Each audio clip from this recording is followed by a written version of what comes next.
गोरखपुर से 1150 जरूरतमंद महिलाओं को सिलाई मशीन का वितरण करते हुए उत्तर प्रदेश के मुख्यमंत्री योगी आदित्यनाथ जी।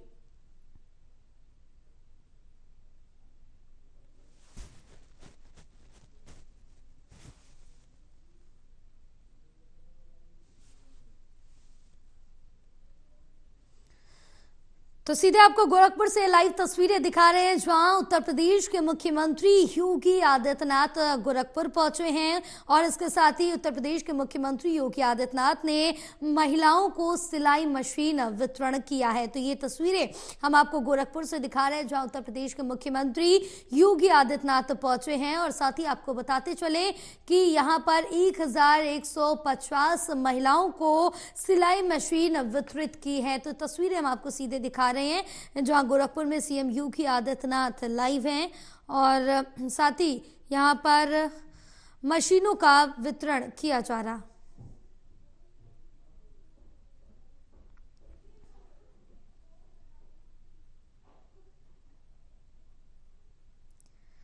तो सीएम योगी आदित्यनाथ ने मशीनों का वितरण किया है। 1150 महिलाओं को मशीन वितरण किया है। तस्वीरें देख सकते हैं गोरखपुर से, ये तस्वीरें हम आपको दिखा रहे हैं। मैंने उनके अकाउंट में पैसा जाता है। ऐसे ही राशन जरूरतमंदों को राशन कार्ड की व्यवस्था, स्वामित्व योजना के अंतर्गत जहां पे उनका मकान है ग्रामीण क्षेत्र में, वहां का मालिकाना अधिकार उन्हें उपलब्ध करवाने का कार्य भी किया गया। महिला स्वयंसेवी समूह के माध्यम से भी अनेक कदम उठाए गए, जहां पे महिला स्वयंसेवी समूह अनेक कार्यक्रम कर रहे हैं। आज का ये कार्यक्रम महत्वपूर्ण इसलिए भी है, एक, ये सिलाई की मशीन एक परिवार को आर्थिक स्वावलंबन प्रदान करेगी और दूसरा, गोरखपुर को रेडीमेड गारमेंट के एक हब के रूप में भी आप विकसित करने में योगदान दे सकते हैं। अगर ये सभी मिलकर के एक समूह, अलग अलग समूहों का गठन करके मार्केट से जुड़ जाएंगे, तो मार्केट से कपड़ा मिला, इन्होंने सिलाई की, प्रति नग के हिसाब से उन्हें पैसा मिलना प्रारंभ हो जाएगा। तो इस हिसाब से अगर आप देखेंगे तो हर महिला प्रतिदिन 500 से लेकर के 1000 रुपए आसानी से कमा सकती है एक ही मशीन से। लेकिन इसके लिए हमें और प्रयास करना होगा, समूह बनाना पड़ेगा, रेडीमेड गारमेंट के साथ मार्केट से जुड़ना पड़ेगा और इस व्यवस्था के माध्यम से आप बड़ी संख्या में आधी आबादी के सशक्तिकरण और उनके स्वावलंबन का मार्ग प्रशस्त कर सकते हैं। एक अभिनव प्रयास है। मैं जेके समूह को इस कार्य के लिए हृदय से धन्यवाद देता हूं, उनका अभिनंदन करता हूं। दूसरा, आज यहां पर 2 मोबाइल मेडिकल वैन जो हमें आज यहां पर प्राप्त हुई हैं, जिसमें सुश्री पद्मजा जी ने, जो एमडी और सीओ रही हैं एनएसडीएल की, उन्होंने उसके माध्यम से ये मेडिकल वैन राज्य सरकार को उपलब्ध कराई है। और जब ये 2 मेडिकल वैन का प्रस्ताव मेरे सामने आए तो मैंने उस समय मेरे मन में आया कि वास्तव में ये मेडिकल वैन सभी प्रकार की मेडिकल इक्विपमेंट से लैस है। सभी प्रकार के मेडिकल की सुविधाएं इस मेडिकल वैन के माध्यम से मिल सकती हैं। उसमें केवल डॉक्टर बैठे, पैरामेडिक्स बैठे, और अगर गांव में जाएं तो गांव के लोगों को गांव के अंदर ही हॉस्पिटल की सभी प्रकार की सुविधाएं उपलब्ध करवा सकते हैं। और इस देश से इसके लिए कहां इन मेडिकल वैन को उपलब्ध करवाना है, तो मुझे लगा कि पूर्वी उत्तर प्रदेश के 2 प्रमुख क्षेत्र, एक जिसमें वाराणसी के माध्यम से सेवा भारती पहले से वहां पर इस कार्यक्रम को कर रही है, और वहां पर इस कार्यक्रम के माध्यम से उन्होंने वाराणसी में मुसहर जनजाति से जुड़े हुए लोगों के लिए चंदौली के नौगढ़ के माध्यम से जितने भी जनजातीय समूह हैं उनके बीच में जाकर के सेवा के एक बड़े प्रकल्प को आगे बढ़ाया है। और वहां के सेवा भारती के अध्यक्ष श्री राहुल सिंह जी आज स्वयं भी यहां पर आए हैं। वहां के जिला प्रशासन के माध्यम से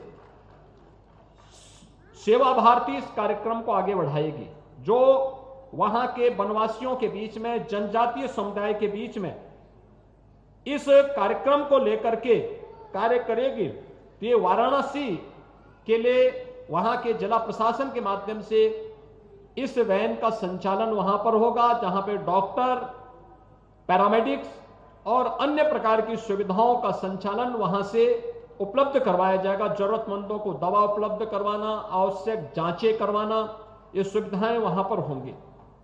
और दूसरा, गोरखपुर से प्रारंभ कराएंगे, जहां पे डॉक्टर, पैरामेडिक्स, दवा की व्यवस्था रहेगी और दूर दराज के गांवों में, मलिन बस्तियों में, बनटांगिया गांवों में, थारू जनजाति से जुड़े हुए गांवों में, मुसर समाज से जुड़े हुए लोगों के गांवों में, भारत नेपाल के सीमावर्ती क्षेत्रों में इस मेडिकल वैन का उपयोग करके यहां पर मेडिकल की स्वास्थ्य सुविधा उन दूर दराज के गांवों में जहां डॉक्टर प्रत्यक्ष पहुंच नहीं पाता है, वहां पर यह मेडिकल वैन NSDL और SBI के माध्यम से वहां पर पहुंच करके, प्रशासन के सहयोग से वहां पर पहुंच करके उन जरूरतमंदों को ये सुविधाएं उपलब्ध करवाएगी। आज मैं इसके लिए सुश्री पद्मजा जी का और SBI का हृदय से धन्यवाद करता हूं कि उन्होंने इस मेडिकल वैन को, जो हर प्रकार की सुविधा से लैस है, आज ये उत्तर प्रदेश शासन को उपलब्ध करवा रही हैं। इसके लिए हजारों लोग इस सुविधा का लाभ ले पाएंगे और उन जरूरतमंदों तक जिन तक डॉक्टर कभी नहीं पहुंच पाया था, आज वहां पर यह मेडिकल वैन पहुंच करके उनको वहां पे स्वास्थ्य की सुविधा उपलब्ध करवाने का कार्य करेगी। इस विश्वास के साथ आज एक कार्यक्रम यहां पर संपन्न हो रहा है। ये दोनों बड़े महत्वपूर्ण कार्यक्रम हैं। मकर संक्रांति के एक दिन पहले इस कार्यक्रम के साथ जुड़ना एक अभिनव प्रयास है। मैं इसके लिए इन दोनों समूहों को, NSDL को, SBI और JK समूह को एक बार फिर से हृदय से धन्यवाद देता हूं कि जरूरतमंदों की सेवा के लिए हम लोग अपने CSR के मत का बेहतर उपयोग करते हुए उनके स्वावलंबन के लिए, उनके सशक्तिकरण के लिए और उनकी जरूरतों को पूरा करने में अपना योगदान दे रहे हैं।